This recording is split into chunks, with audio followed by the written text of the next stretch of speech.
Antes de começar, um aviso. Este episódio tem cenas fortes com descrições de violência e pode não ser adequado para todos os públicos. Qual? Adriano Nóbrega, Fabrício Queiroz, Jair Bolsonaro.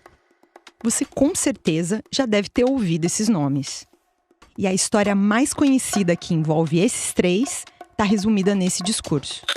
Senhor presidente, pela primeira vez eu compareci integralmente a um tribunal de júri na segunda-feira próxima passada. Estava sendo julgado um tenente da Polícia Militar de nome Adriano. A acusação era que numa incursão, numa favela, teria sido executado um elemento que, apesar de envolvimento com o narcotráfico, a imprensa deu conotação que ele era apenas um simples flanelinha. E todas as testemunhas de acusação, 6 no total, todos tinham envolvimento com o tráfico, todos, o que é muito comum. E ele era o 10º militar a ser julgado. 5 haviam sido condenados e 4 absolvidos. E o que é curioso, deputado Betão, Vossa Excelência que é do Rio de Janeiro, é que o militar que havia apertado o gatilho e matou realmente aquele elemento, ele foi absolvido. E o tenente, que era o comandante da operação, foi condenado a 19 anos e 6 meses de prisão, inclusive enquadrado como crime hediondo. Agora, o que é importante nisso? Quem o condenou, Denise Frossard? Eu não considero que foi a promotoria. Compareceu o coronel Menique, é um dos coronéis mais antigos do Rio de Janeiro. Compareceu fardado, ao lado da promotoria, né? E ali falou o que queria e o que não queria contra o tenente, acusando de tudo que foi possível, inclusive, né, se esquecendo do fato que ele sempre foi um brilhante oficial e foi, se não me engano, o primeiro na academia da Polícia Militar. Esse que você ouviu é o Jair Bolsonaro em um dos microfones da Câmara dos Deputados no dia 27 de outubro de 2005. Esse discurso ficou gravado nos arquivos do Congresso Nacional. E é provável que esse vídeo tivesse permanecido lá, praticamente perdido no tempo, se 2 fatos não tivessem mudado a história do Brasil em janeiro de 2019. O primeiro é a posse do Jair Bolsonaro na presidência da República. Já o segundo foi a Operação Intocáveis, no dia 22 daquele mesmo janeiro. O Ministério Público Fluminense foi às ruas para prender um grupo de milicianos que atuava em Rio das Pedras, que é uma comunidade da zona oeste do Rio. A partir desse dia, a conexão entre Adriano Nóbrega e Jair Bolsonaro se tornou pública. Quase 15 anos depois do discurso do Bolsonaro na Câmara, aquilo era, no mínimo, um enorme constrangimento. O Jair, como ele é chamado pelos íntimos, assumiu a presidência da República do Brasil. Já o Adriano não tinha mais qualquer imagem de brilhante oficial da PM do Rio. Em janeiro de 2019, o Adriano foi dado como foragido da Justiça e denunciado pela Promotoria do Rio como um miliciano. Virou fato público que ele participava de um grupo de matadores de aluguel conhecido como Escritório do Crime, responsável por diversos assassinatos no Rio de Janeiro. O passado, como integrante do BOP, o Batalhão de Operações Especiais, ficou para trás. Começou a vir à tona a vida dupla que ele levava. Se no início da carreira do BOP, o Adriano enfrentou operações importantes da polícia no Complexo do Alemão, pouco tempo depois ele também usou a farda da polícia para torturar, extorquir e até matar pessoas. Isso para ganhar dinheiro numa lógica de mercado. Quem pode, paga proteção. Quem não tem, se vira ou perde a própria vida. O tempo fez o Adriano se aperfeiçoar não na proteção à sociedade, mas nesse mercado do crime. E com a técnica aprendida no BOP, ele se transformou de vez em um especializado matador. Quem conheceu o Adriano e conviveu com o Bolsonaro não tem dúvida de que o clã tinha noção do rumo que o ex-capitão do BOP tinha seguido. Por isso, nos últimos tempos, a família Bolsonaro até se preocupava com a associação e tentava manter alguma distância pública do Adriano. Só que em janeiro de 2019 não deu mais para esconder essa proximidade. E essa relação que associa diretamente o clã ao miliciano seria reforçada por outros laços construídos ao longo de muitos anos. O Bolsonaro não tinha só discursado a favor do Adriano. Tem muito mais nessa história e inclui um dos melhores amigos do Adriano. Tô falando do Fabrício Queiroz, que eu nem preciso te apresentar de novo, né? Todas as pessoas que eu falo, eu sempre falo, meu irmão, apaga, escreveu, apaga. Eu sei com quem eu conversei esse assunto aí.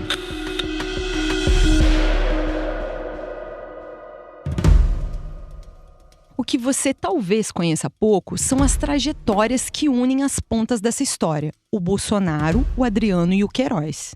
Histórias que se cruzam por conta dos gabinetes do clã Bolsonaro, do esquema ilegal de rachadinha e deixaram um rastro de problemas. No caso do Adriano e do Queiroz, do tempo de PM, ainda ficaram pelo caminho algumas mortes.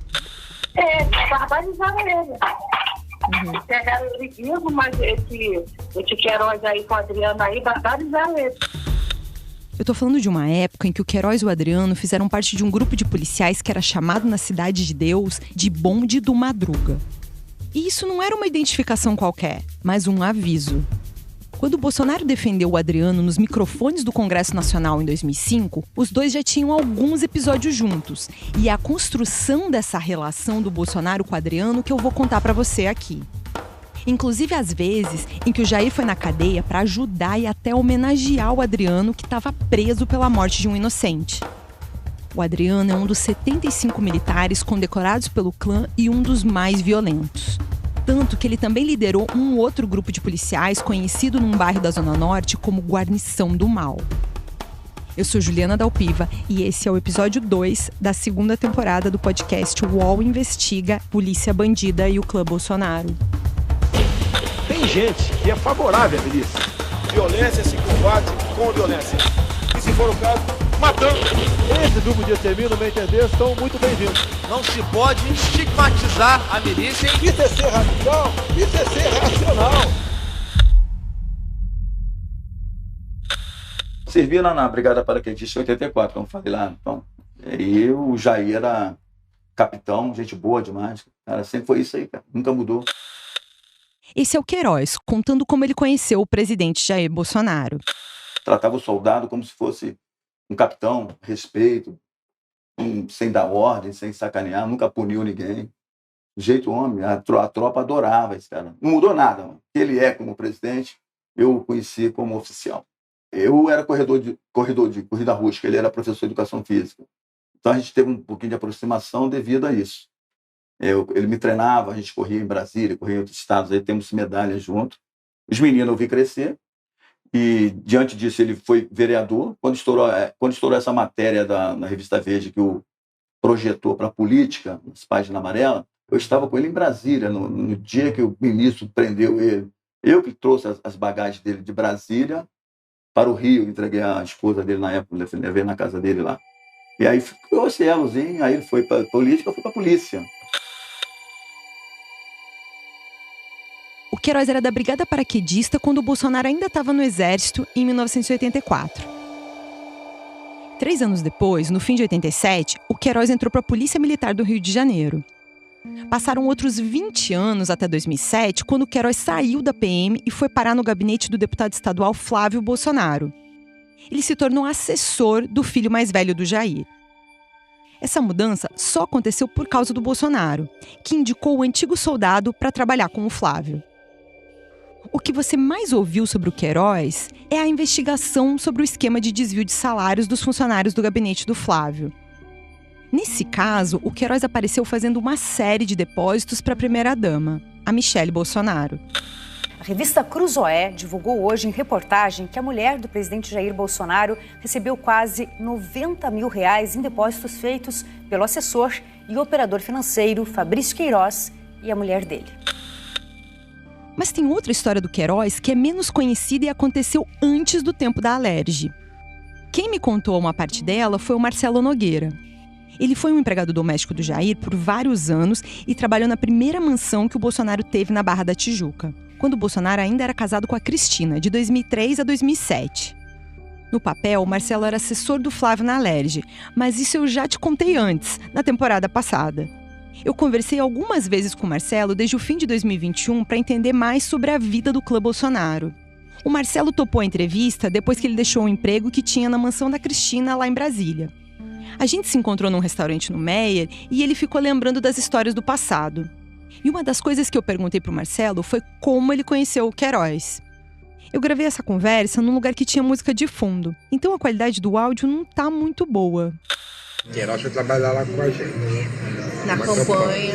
Aí, ele foi trabalhar nessa campanha. Aí ele me pediu se tinha como botar o conhecido dele lá. E realmente a gente tava precisando do motoboy na época, né? O garoto tinha moto. Eu contratei um menino. E peguei uma amizade muito grande com ele. Não, aí esse menino falou assim pra mim, Marcelo, lá na Cidade de Deus, tu não pode falar o nome do Queiroz. Não fala o nome dele lá. Na época de tempo, assim, porque ele, quando era da ativa, ele era do terror aqui na Cidade de Deus. Então, os caras aqui, tudo tem pavor dele, tem coisa com ele, não, porque não toca no nome dele na Cidade de Deus. Entendeu? Na memória do Marcelo, esses contatos com o Queiroz começaram na campanha de reeleição do Carlos em 2004.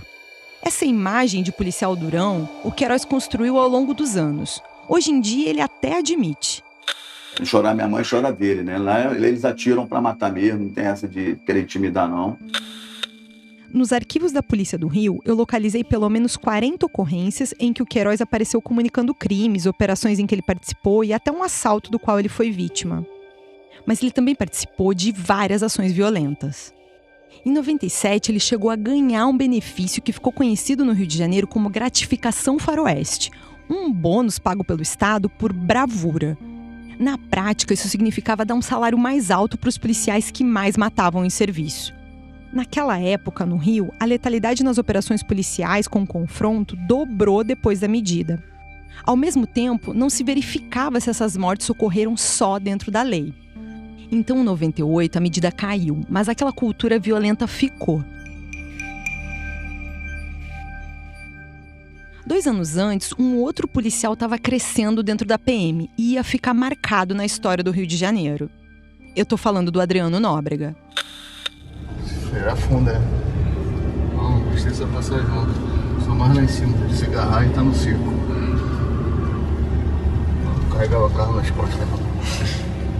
Esse barco eu passo por cima. Esse é um dos poucos e raros registros que existem da voz do Adriano. Eu consegui esse áudio com uma pessoa que conviveu muito tempo com o Adriano e que me pediu para manter a identidade dela em sigilo. Na ocasião dessa gravação que você ouviu, o Adriano estava viajando, dirigindo por uma praia e reclamando que o carro podia afundar. Parecia até que ele estava de férias. Esse áudio foi feito uns 2 anos antes do Adriano se tornar um foragido da justiça no Rio, em janeiro de 2019. Mas o Adriano já vivia em alerta, porque ele sabia que estava na mira tanto do Ministério Público como de uma série de inimigos no mundo do crime. O que o Adriano não imaginava é que a história da vida dele ia se tornar tão conhecida, nem que a amizade dele com a família Bolsonaro ia virar manchete de jornal. Antes de eu chegar nisso, deixa eu te falar um pouco dele. Da história do Adriano Magalhães da Nóbrega, filho da Raimunda Veras Magalhães e do José Oliveira da Nóbrega. O homem antes do capitão do BOPE. Encontrar gente que topasse falar do Adriano não foi nada fácil. A pessoa que tinha essa gravação da voz do Adriano é alguém que sabe muito da vida dele e me contou um pouco da história do Adriano antes dele ser o chefe do escritório do crime. O Adriano nasceu no Rio de Janeiro em 1977 e, quando era criança, morou por um bom tempo numa comunidade chamada Rato Molhado, que fica perto do túnel Noel Rosa, na zona norte do Rio. E ali o Adriano viu a violência de perto desde cedo. Ao longo da vida lá no Rato Molhado e depois em outros lugares onde a família dele viveu, o Adriano via dentro de casa o pai agredir a mãe. Até que um dia a mãe dele, a Raimunda, fugiu de casa. A Raimunda é conhecida por Vera, porque ela detesta o primeiro nome. E como todo mundo conhece ela por Vera, eu vou chamar ela assim aqui também. Quando a Vera fugiu de casa, ela deixou o Adriano e as 2 irmãs e foi se abrigar com uma irmã. Depois passou a trabalhar como balconista em uma farmácia. O tempo passou e o pai do Adriano levou ele e as irmãs para viver num rancho perto de Cachoeiras do Macacu. Essa cidade pequena fica a umas 2 horas do Rio, no caminho de quem vai para a Serra em direção a Nova Friburgo. Lá o Adriano viu o pai se aproximar do Rogério Mesquita, um conhecido bicheiro, e ajudou o pai a cuidar de cavalos. Quando o Adriano estava para fazer 18 anos, ele decidiu prestar concurso e entrar para a polícia, o que aconteceu em 96. Ainda aspirante, o Adriano decidiu fazer o duro curso do BOPE. Aí, no início das aulas, o Adriano contou para os instrutores como ele decidiu virar policial. Então, assim, a história do Adriano do BOPE começa quando, uma operação do BOPE mal sucedida em 98, a avó do Adriano vai para a janela, começa a olhar a operação, aquilo chama a atenção dos policiais. Os policiais imaginavam que ela olheira do tráfico e tal. Os policiais invadem a casa dela, os policiais vão dar um esporro nela, tipo uma esculachada nela, né? Uhum. E ele sai de um quarto fechado, magro. Gente, a minha avó, ela estava só olhando, não sei o quê, papapá. Esse é o Rodrigo Pimentel. Ele foi da polícia, mas talvez você conheça o Pimentel por causa do filme Tropa de Elite. O Pimentel inspirou o personagem do Capitão Nascimento. No fim de 2021, eu estive no apartamento dele no Leblon para saber como ele tinha conhecido o Adriano. O Pimentel foi um dos instrutores do Adriano no curso do BOPE e chegou a ser próximo do aluno por algum tempo. Quando eu conversei com o Pimentel, ele me contou que sabia algumas coisas sobre o Adriano, mas não tudo. Ele também tinha muita curiosidade sobre a vida do Adriano, tanto que quando eu comecei a fazer umas perguntas mais específicas, ele achou melhor ligar para um colega de turma do Adriano. Então tá bom. Ricardo, agora uma pergunta. Ele era do 6º Batalhão ou ele era do 6º? Então ele saiu do 6º para fazer o COESP. Como aspirante? Tá, vocês dois eram aspirantes. Terminou o curso, ele foi classificado no BOPE ou ele voltou para o 6º? Então tá bom. O Pimentel acompanhou como que o Adriano foi construindo a fama de valente no BOPE. A academia de polícia, ele frequentou a academia de 99 a 2001. Na academia de polícia ele foi meu aluno. A gente sai do BOPE para dar um estágio na academia de polícia. E a gente identifica alguns alunos já na academia que tem mais ou menos o perfil do BOPE. Uhum. Não pela força física, mas pelo entusiasmo, pela vibração, pela vontade de fazer as coisas, sabe? Mas ele era um cara vibrador, mas ele era muito forte, ele já era muito forte. Ele tinha até um apelido, né? Eu não chamava ele de amendoim não, mas como é que o pessoal chama ele? Não sei se eu tenho uma memória agora de mamute, um troço assim. No curso de operações especiais, normalmente as pessoas muito fortes não sobrevivem. Porque você tem privação de sono, sede, água, comida, então o cara forte, ele acaba caindo mais rápido. Mas ele sobreviveu ao curso de operações especiais. 4 meses de curso, começam 30 candidatos, terminam 8, 7, tá? E eles ficam no BOPE a comando do coronel Venâncio Alves Moura. E nessa época o BOPE realizava dezenas de operações no Complexo do Alemão. E o Adriano fica famoso no BOPE em função de operações bem-sucedidas no Alemão, mas bem-sucedidas com pouquíssima cautela, utilizando às vezes o carro particular dele para atacar a boca de fumo, sabe? E ele fazia companhia de um outro capitão muito maluco, também muito doido, muito corajoso, tão corajoso quanto ele, que era o Tenente Edson, sabe? Os dois faziam dupla, sabe? Uhum. Né? E esses oficiais lá do BOPE começam a sair do padrão das operações do batalhão. Eles começam a sair totalmente do padrão.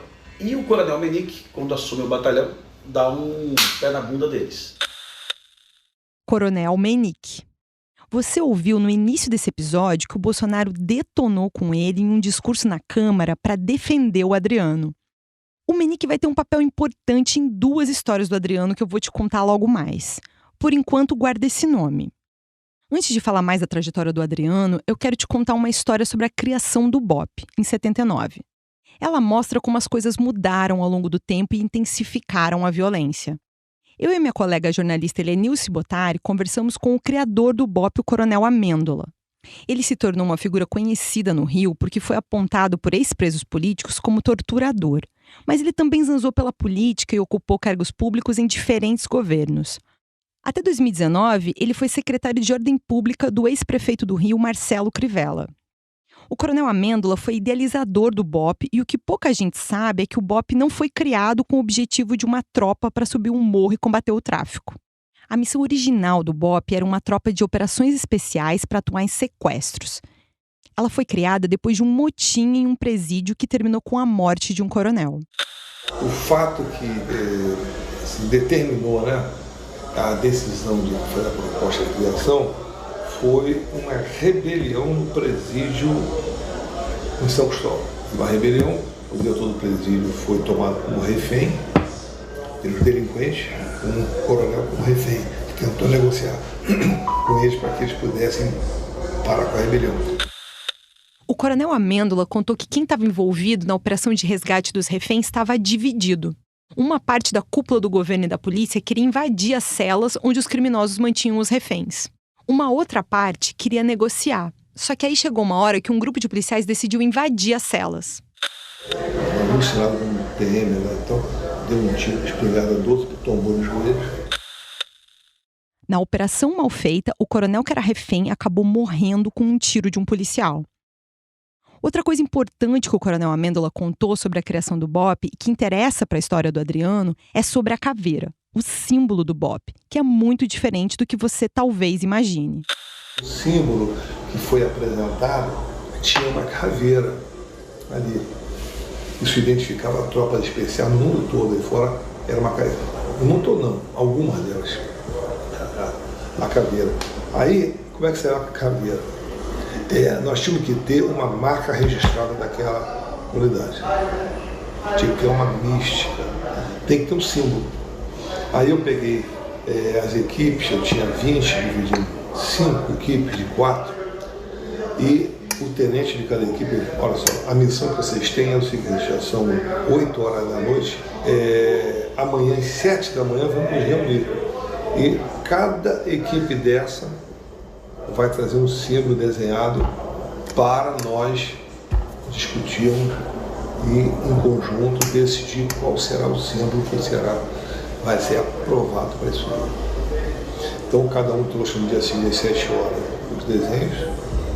E um desenho foi do Tenente Cavalieri, agora é Coronel da Reformada. O dele foi aquele que toda a equipe, todos, entenderam que era o melhor. Veio com a descrição heráldica.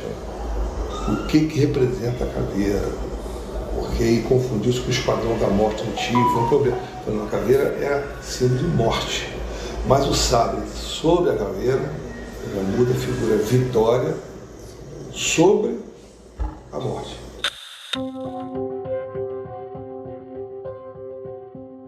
É provável que você já tenha ouvido falar que os próprios policiais do BOPE se identificam como caveiras.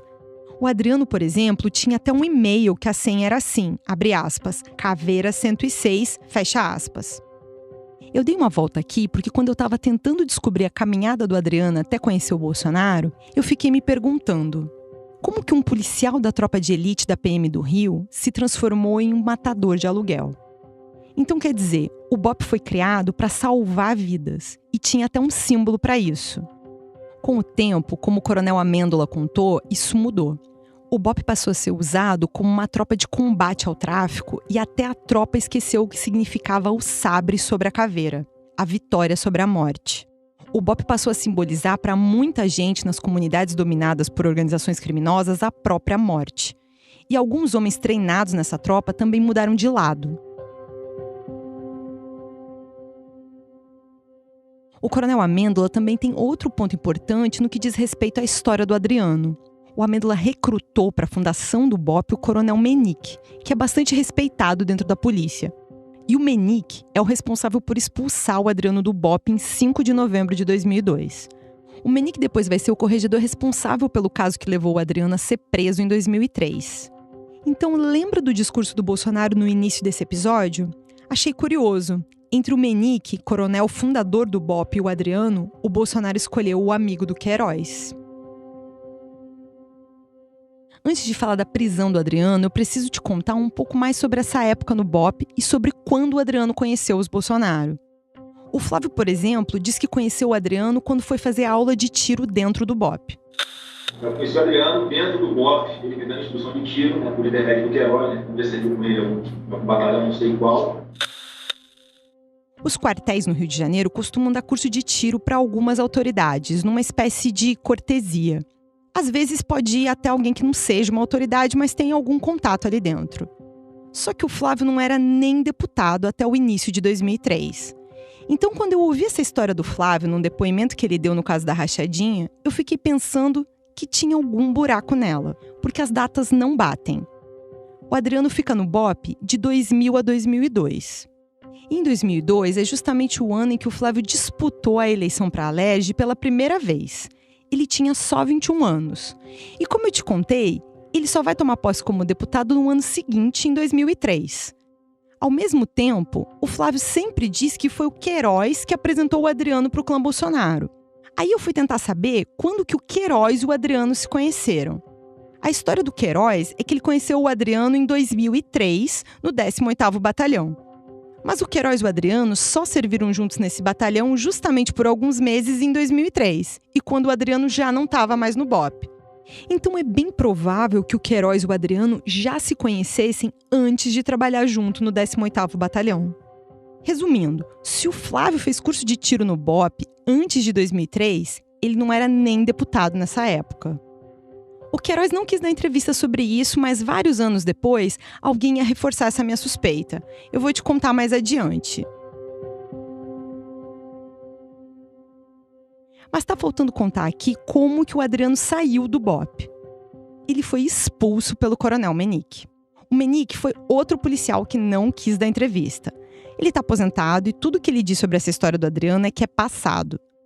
O Menique falou que tudo que ele tinha para dizer tá no processo da Corregedoria da Polícia Militar e no depoimento do Tribunal de Justiça, naquele caso em que o Adriano matou um morador na Zona Norte.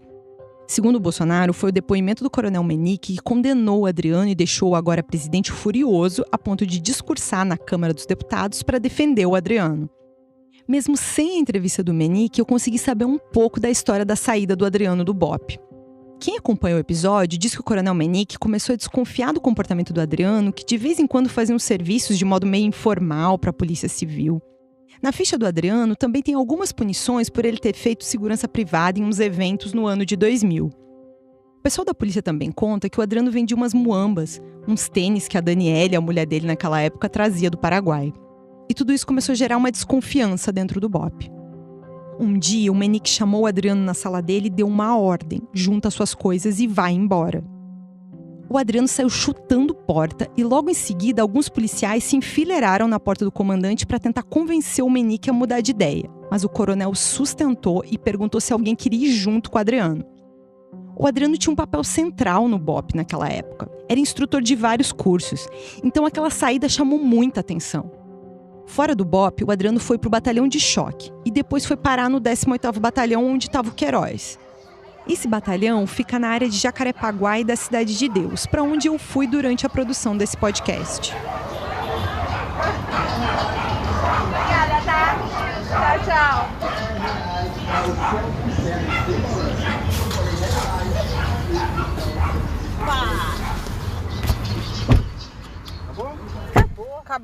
Acabamos. Podemos tocar. Essa avenida aqui já foi cenário de vários protestos. Quando tinha operação policial que morria inocente, aqui virava campo de batalhas. Tacavam fogo, a polícia vinha, são 2 caveirões. A Cidade de Deus é outra parte desse episódio que você já ouviu falar por causa do filme que tem o mesmo nome. É um bairro que fica na zona oeste do Rio e foi criado em 1965. Ele recebeu pessoas que tinham ficado desabrigadas depois que o governador Carlos Lacerda decidiu desocupar as nobres da zona sul do Rio de Janeiro, em especial o Leblon e a Lagoa. O Queiroz serviu no 18º Batalhão por cerca de 10 anos. E foi lá que ele conheceu o Adriano, ou ao menos é a história que o Queiroz conta. Um dos episódios que mais marca o Adriano e o Queiroz nesse batalhão aconteceu na madrugada do dia 15 de maio de 2003. Os dois se envolveram em um auto de resistência, ou como se diz atualmente, mortes em decorrência de um confronto policial. Os boletins de ocorrência desses casos quase sempre começam do mesmo jeito. O enredo é mais ou menos assim. Via de regra, os policiais relatam que faziam um patrulhamento de rotina, quando se deparam com elementos armados que passaram a efetuar disparos. A partir disso é justificada uma reação da polícia, o confronto e os mortos. Essa foi a história do Queiroz e do Adriano no dia 15 de maio de 2003. No script dos dois, quando o confronto acabou, eles viram no chão o corpo de um homem negro com uma bolsa preta que teria dentro um saco de cocaína e uma arma. Os policiais disseram que pegaram o homem e levaram para o Hospital Cardoso Fontes, supostamente tentando socorrer. Só que o homem já não estava mais vivo.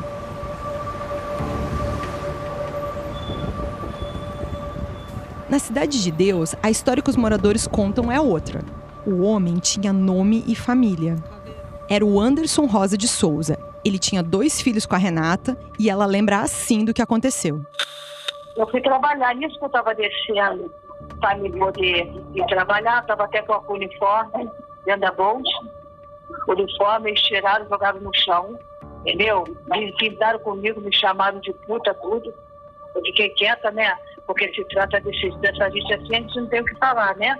Fiquei quieta, aí estava eu, um amigo meu, botei a roupa dentro da bolsa e fui trabalhar. Aí quando foi de manhã, vieram aqui me comunicar. Esse Queiroz aí com o Adriano aí, barbarizaram ele. Mandaram ele, tipo, se ajoelhar e atiraram na boca dele. Uhum.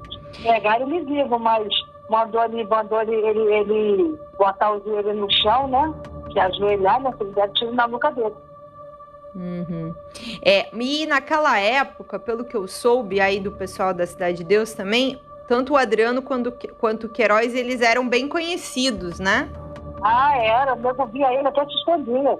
Até a gente mesmo, morador. E tinha um nome, a patrulha deles, né? Eles eram conhecidos por um nome, não tinha? Bonde do Madruga, E naquela época as pessoas então tinham bastante medo. Sim, a cidade Deus toda. E esse não foi o único ferido ou morto que o Queiroz deixou para trás na carreira da polícia. Em janeiro de 2021, eu conversei com o confeiteiro Antônio Rabelo. A história não é muito diferente do que aconteceu com o Anderson. Em novembro de 2002, o Antônio disse que estava indo num baile funk na Cidade de Deus quando ouviu um barulho de tiro. O Antônio contou que tinha várias pessoas ao redor e todo mundo começou a correr tentando fugir do tiroteio. Sem saber, ele acabou dando de cara com um comboio policial que estava atirando na direção dele. O Antônio tomou tiros nas pernas, no joelho, no pé e caiu. E quando ele estava caído, o Antônio viu um outro rapaz também no chão ensanguentado. O Antônio foi levado pelos policiais para o Hospital Lourenço Jorge, na zona oeste do Rio. Mais tarde, ele foi transferido para o Hospital Miguel Couto e depois de algumas semanas internado, ele sobreviveu. Só que o Antônio ficou com algumas sequelas e até hoje, 20 anos depois, ele tem dificuldade para caminhar. O homem que o Antônio viu ensanguentado não teve a mesma sorte. O Gênesis da Silva foi atingido por um tiro que entrou na parte de trás do pescoço e saiu pelo nariz. Ele morreu meia hora depois de chegar no hospital. Na delegacia, o Queiroz e os colegas registraram o tiroteio e disseram que o Gênesis era um traficante, mas ele não tinha qualquer anotação criminal. O Gênesis tinha 19 anos e sonhava em ir para o exército. O Anderson também não tinha antecedentes criminais, mas a mulher dele, a Renata, me contou que por estar desempregado, ele andava trabalhando como olheiro do tráfico. Só que, segundo a Renata, ele não andava armado. Tanto a morte do Anderson como a do Gênesis foram registradas na 32ª Delegacia de Polícia, que quase não fez esforço algum para investigar esses casos durante 20 anos. Nem a Renata, a mulher do Anderson, ou o Antônio, sobrevivente do tiroteio, foram ouvidos nessa delegacia por mais de 2 décadas. Por muitos anos, a delegacia e o Ministério Público trocaram ofícios sem ouvir testemunhas ou fazer perícia nas armas dos policiais. Depois dessas mortes, em 2002 e 2003, algo aconteceu. E o Queiroz começou a tentar sair do 18º Batalhão.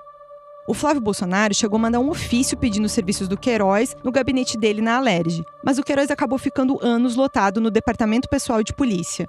E segundo o Queiroz, ele ficou de adido na Polícia Civil. Depois, um dia, eu fui requisitado para ficar na Polícia Civil, à disposição da Polícia Civil. Aí o chefe de polícia me deu lá o ofício na época. Eu lembro até que era o doutor Alan Turnovski, que hoje está vindo candidato também.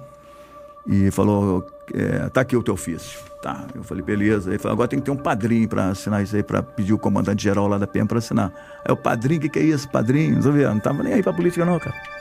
Aí ele é um político. Aí eu falei, pô, o único político que eu conheço é o Bolsonaro, cara. Aí, assim, boa sorte. Fui lá na Câmara dos Vereadores. Pô, o cara é deputado federal. Eu fui lá na Câmara dos Vereadores e ele tava lá. Aí tava lá, cara, poxa, eu vim pedir, ele me abraçou, caramba. Então foi lá na mesma hora lá e conseguiu pra mim, pediu lá, fez um pedido lá.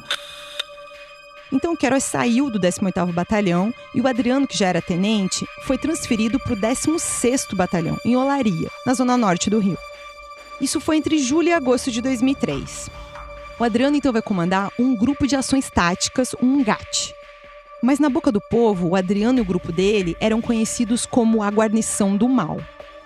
E eu já volto para contar mais sobre esse grupo.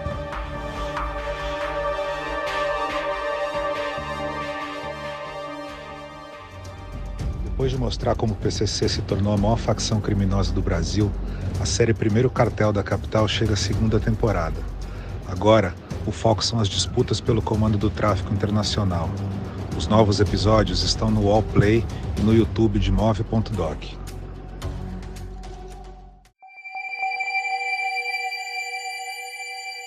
A guarnição do mal, o grupo do qual o Adriano participava, não era identificada como do mal à toa. O grupo saía em patrulha no bairro de Parada de Lucas, na Zona Norte, mas o objetivo deles era outro. Eles procuravam moradores da região para extorquir. Os policiais levavam essa pessoa para um terreno baldio e agrediam, torturavam mesmo, até a pessoa topar pagar um valor, coisa de R$1 ou R$2.000. Mas R$1.000 em 2003 valem hoje quase R$3.000. Não é qualquer morador que tem isso.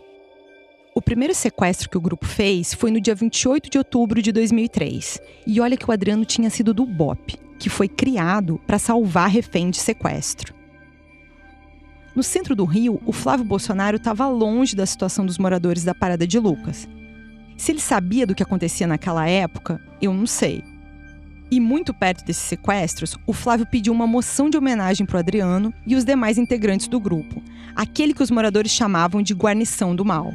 A Helenilce vai ler para você um trecho do texto da homenagem. Com vários anos de atividade, este policial militar desenvolve sua função com dedicação, brilhantismo e galhardia. Presta serviços à sociedade desempenhando com absoluta presteza e excepcional comportamento nas suas atividades. Esse texto era meio padrão. E além do Adriano, outros 9 policiais foram homenageados no mesmo dia, incluindo até o Queiroz. Só que naquelas semanas o que o Adriano fazia era usar a farda da polícia para continuar agredindo os moradores em troca de dinheiro.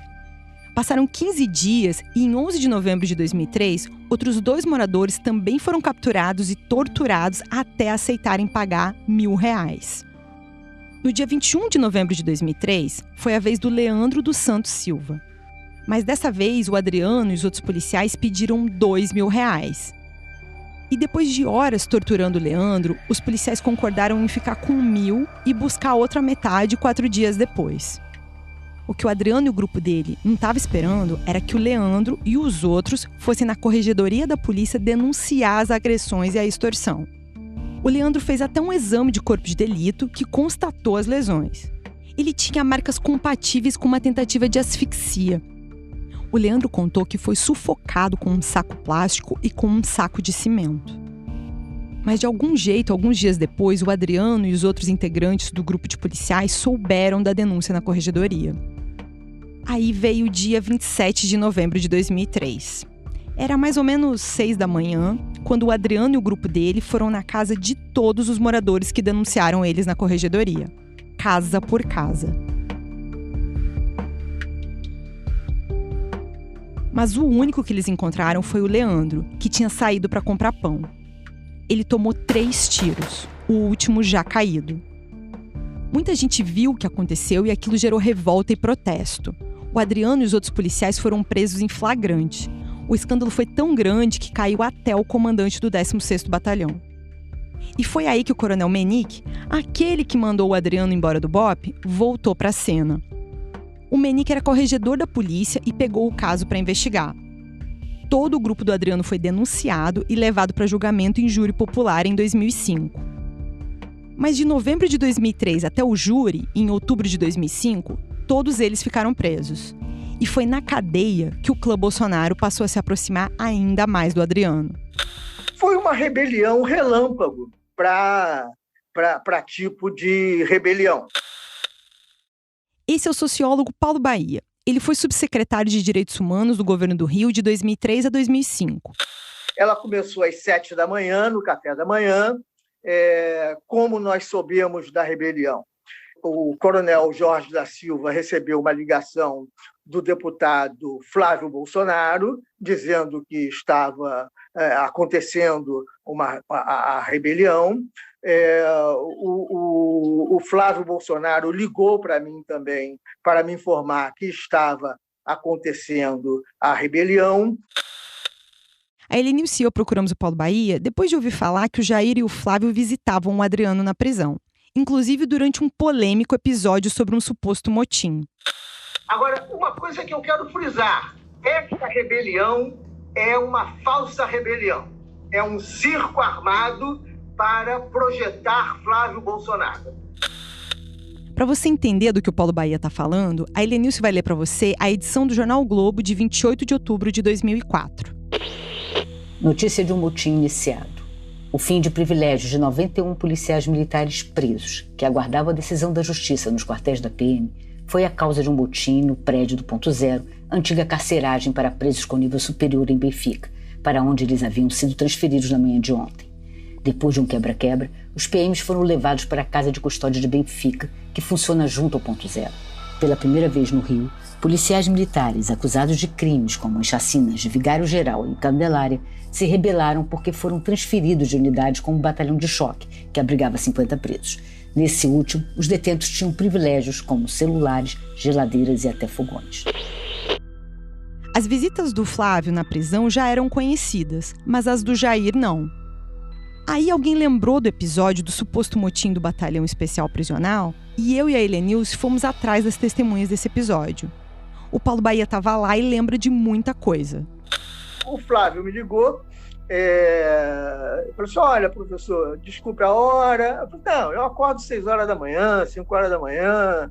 Ele falou assim, está havendo uma rebelião e nós fomos acionados e eles estão querendo alguém dos direitos humanos. A frase do Flávio, já que os direitos humanos sempre atendem os bandidos, por que não atender os policiais que estão presos sem culpa formada? Eu falei assim, não há problema nenhum, vou agora para ir, vou reunir a equipe, você me dá 1 hora, que é o tempo que eu tenho de sair aqui do Flamengo, passar no centro da cidade e pegar a equipe para ir para lá. Depois da ligação, o Paulo Bahia disse que chamou um padre que costumava atuar nessas situações e foi até o presídio. Lá no presídio já estavam outros policiais e delegados tentando acabar com o motim. Então entrou eu, o Paulo Souto e o padre André para ter a primeira conversa com os, entre aspas, amotinados. Por que eu falo entre aspas amotinados? Porque eu acompanhei muitas rebeliões ao longo da vida. E a situação de amotinados, os amotinados usam escudos humanos, crianças, mulheres, reféns para se proteger.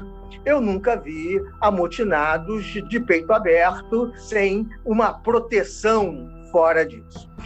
Quando eu cheguei no presídio, já estavam lá o deputado Flávio Bolsonaro e o deputado Jair Bolsonaro. Eu conversei com os dois, mais com o Flávio do que com o Jair. O Flávio era deputado estadual e nós tínhamos uma relação grande, porque o Flávio acompanhava os inquéritos, as sindicâncias. Com que oficiais ou praças o Flávio Bolsonaro conversava? O principal interlocutor do Flávio Bolsonaro era o Adriano. E aí eu procurei saber quem é esse rapaz aí que fala com o Flávio. E a outra coisa também, todos com celulares, falando com todo mundo, enfim, com todo mundo com celular. E eu não posso afirmar, seria leviandade da minha parte, que eles falaram com o Jair Bolsonaro, porque o Jair Bolsonaro foi muito discreto. Ele ficou lá, mas ficou na dele, conversou com o comandante, tem uma unidade do lado do bombeiro, ele ficou conversando com uma unidade de bombeiro, chegaram mais 2 oficiais da Polícia Militar, capitães ou tenentes, e conversaram com ele, mas ele não entrou nas celas de negociação, o Flávio entrou, até porque o Flávio tinha uma função institucional. O Flávio era deputado estadual e era da comissão de controle. Então, já o Jair Bolsonaro era um deputado federal que não tinha jurisprudência, não tinha autoridade para intervir ali. Tá? O Flávio não, o Flávio tinha. E essa situação que o Paulo Bahia está contando se estendeu por 19 horas até quando chamaram o Coronel Menique, sempre ele, para resolver. A Helenilce vai ler para você a edição do Jornal o Globo de 29 de outubro de 2004. Depois de 19 horas de tensão, Terminou às 11 horas de ontem a rebelião de 77 PMs presos no antigo Ponto Zero, atual prisão militar de Benfica. O tumulto acabou minutos depois da entrada de policiais do batalhão de choque na unidade. 2 explosões de bombas de efeito moral e muita fumaça encerraram o motim, levando de volta às celas os PMs acusados de crimes. Os amotinados foram, em seguida, transferidos para o 4º andar do prédio, que é parte da antiga casa de custódia de Benfica, porque a prisão militar foi destruída. Aquela situação do presídio só serviu para tumultuar, mas também chamou bastante atenção para um deputado que estava em início de mandato, o Flávio. Os policiais presos continuaram lá em Benfica e não voltaram para a carceragem do choque como estavam antes. A transferência dos militares presos para o batalhão prisional era defendida na cúpula da Polícia Militar para que fosse possível ter mais controle sobre aqueles presos. Para você entender, sabe o que acontecia? No tempo em que o Adriano estava preso no batalhão de choque, a mulher dele, naquela época, a Daniele, chegou a passar algumas noites na carceragem junto com o Adriano sem autorização da polícia. Isso gerou até uma sindicância interna. Mesmo assim, nessa época, o Flávio ficava defendendo os interesses do Adriano e, claro, indo no batalhão especial prisional. Quem também me contou sobre essas visitas do Flávio na prisão foi o Ítalo Ciba. Ele é um policial que também integrava a guarnição do mal. Ele foi preso junto com o Adriano pela morte do Leandro. No processo, o Ítalo Ciba foi identificado como responsável pelos tiros que mataram o Leandro. Alguns anos depois, o Ítalo virou vereador e me deu uma entrevista junto com meu colega Bernardo Mello, do jornal o Globo, em fevereiro de 2020. Vou dar um detalhe que você não sabe. Me conte. Quando ele se separou da Rogéria. Da Rogéria, eu uni. Ficaram obrigados, eles, família. Sim. Eu que uni. Você uniu o Carlos. Carlos Bolsonaro, o Flávio e o Eduardo, que morava com a mãe. Eles não se davam. Eu fiz o futebol, fiz um churrasco no meu terreno, eu tenho um terreno, e hoje, graças a Deus, fiz um campo de grama sintética, tem piscina. Chamei ele pro churrasco e chamei o jogador para jogar bola. Quando acabou o futebol, o pai estava lá e eles chegaram. Aí voltaram a se falar dali, foi onde o Flávio veio candidato. E como é que o Adriano conheceu o Bolsonaro, você não sabe? Ah, eu não sei. Eu sei que ele se dá muito bem com o Flávio. Com quem? Com o cara através do Queiroz. O Adriano se dava bem. Se dava mal com o Flávio devido ao Queiroz. O Queiroz que trabalhou com o Adriano lá atrás. Nós tivemos preso, o Flávio foi lá visitar a gente. O Flávio foi visitar o senhor lá? Foi. Mais de uma vez? Mais de uma vez. Flávio naquela época... Bateu de frente, eles foram transferidos daquela covardia que fizeram com ele. Ele estava no choque. Eu fiquei 3 meses no BEP só. Aí criaram o BEP que não tinham criado ainda, mandaram o Flávio tomou a frente. A segunda vez que o Bolsonaro foi visitar o Adriano na prisão foi em 9 de setembro de 2005. Isso aconteceu quando o Flávio foi levar a medalha Tiradentes, que é a maior honraria do estado do Rio de Janeiro. Junto com o Flávio estava o Jair e os pais do Adriano. Uma pessoa muito próxima do Adriano chegou a me contar que o momento foi filmado e por anos o Adriano guardou aquelas gravações em casa. Mas naquela época da prisão, a medalha foi usada pelo Adriano como uma tentativa de ajudar a construir uma imagem de um herói injustiçado. Quem me explicou isso foi o Rodrigo Pimentel, para quem o Adriano ligava naquela época enquanto estava preso. Ele preso, ele não sei como, ele estava no batalhão de choque, a unidade carcerária da Polícia Militar era dentro do batalhão de choque. É como se fosse um batalhão prisional. Ele conseguiu um telefone e ele me ligou dezenas de vezes à noite. Às vezes para bater papo sobre qualquer assunto, sobre depressão, sobre tristeza, sabe? Sobre a decepção dele com a polícia. E eu ainda tinha tanta admiração por ele ser um bom oficial, que a imagem que eu tinha dele da academia e do próprio BOPE de um cara muito valente. O Flávio chegou a ir levar a medalha Tiradentes, né? Sim, é uma comenda, talvez a comenda mais importante do Estado. O Flávio usou essa medalha, possivelmente para sinalizar à cúpula da corporação que ele era inocente. Que ele era inocente, tá? E essa medalha, para o Adriano, também é importante, porque ele chega no conselho de disciplina dele para ser expulso e ele diz: olha, eu sou um cara tão bom que eu tenho uma comenda do deputado. Então você juntar essas medalhas, esses elogios, é algo muito forte na sua defesa. Conta. Os advogados do Adriano também juntaram um documento sobre a medalha no processo do julgamento pela morte do Leandro.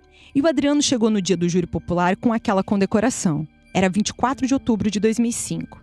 E foi aí que o Bolsonaro se envolveu ainda mais.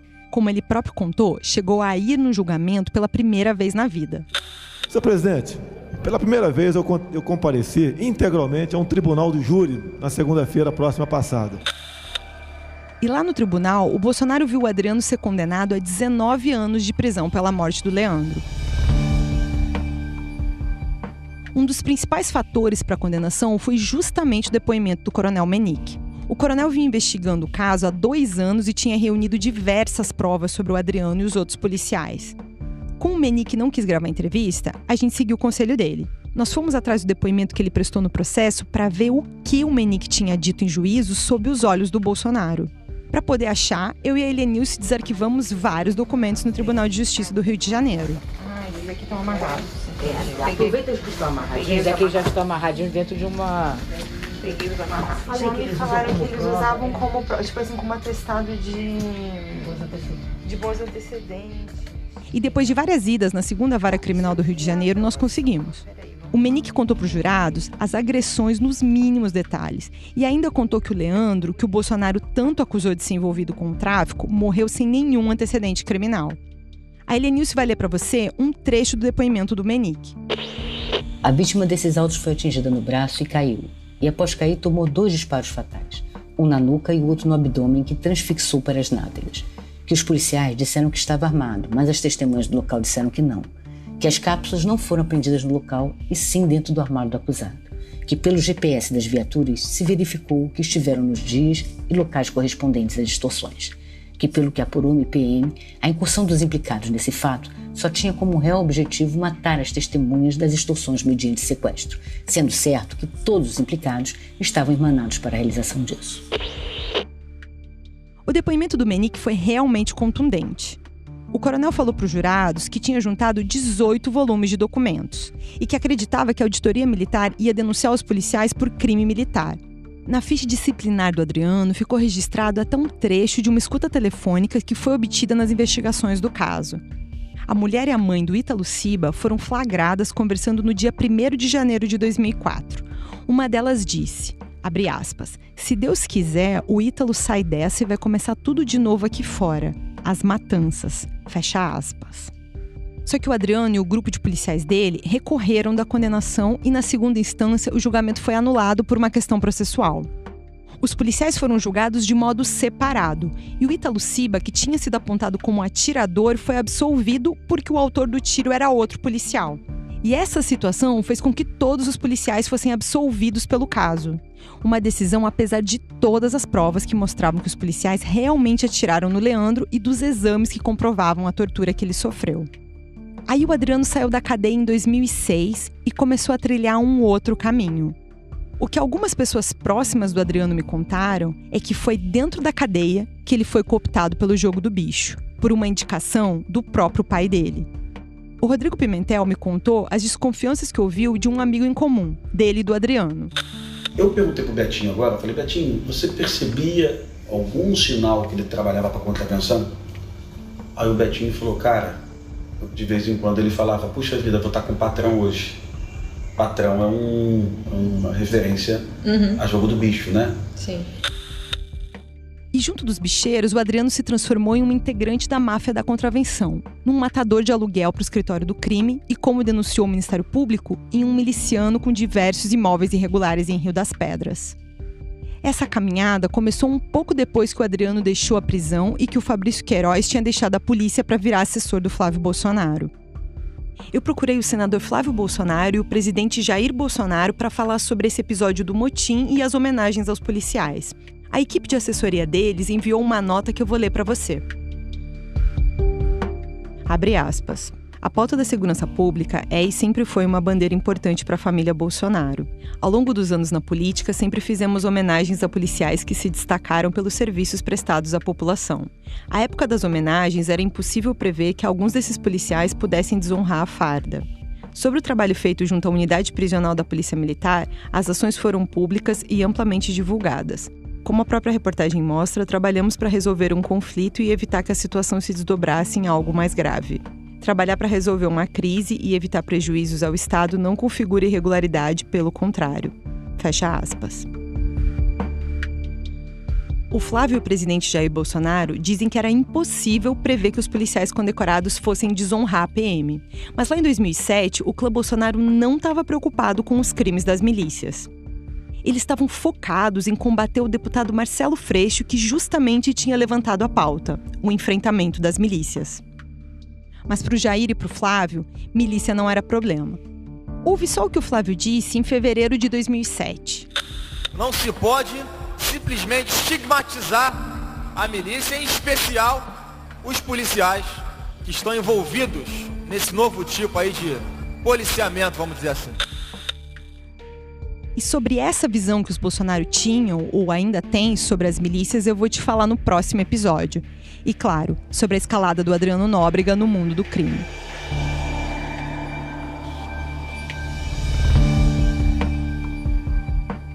Este episódio usou áudios da Câmara dos Deputados, do podcast Nós Tentamos, do Jornal da Cultura, do podcast Mais ou Menos e da TV Alerj. O UOL Investiga, Polícia Bandida e o Clã Bolsonaro é apresentado por mim, Juliana Dalpiva. A reportagem e pesquisa foram feitas por mim, Juliana Dalpiva, pela Helenilce Bottari e pela Naomi Matsui. A Helenilce também fez algumas narrações desse episódio. O roteiro foi escrito por mim, Juliana Dalpiva, e pela Helenilce Bottari, com revisão da Juliana Carpanês. O desenho de som e a montagem são do João Pedro Pinheiro. A produção é da Natália Mota. O design é do Eric Fiore. A direção de arte é da Gisele Pungan e do René Cardilho. A coordenação é da Juliana Carpanês, da Lúcia Valentim Rodrigues e do Graciliano Rocha. O projeto também conta com Alexandre Gimenez e Antoine Morel, gerentes de conteúdo, e Murilo Garavello, diretor de conteúdo do UOL. Agradecimentos a Pedro Capete, Flávio Costa, Igor Melo e Cláudia Cotes.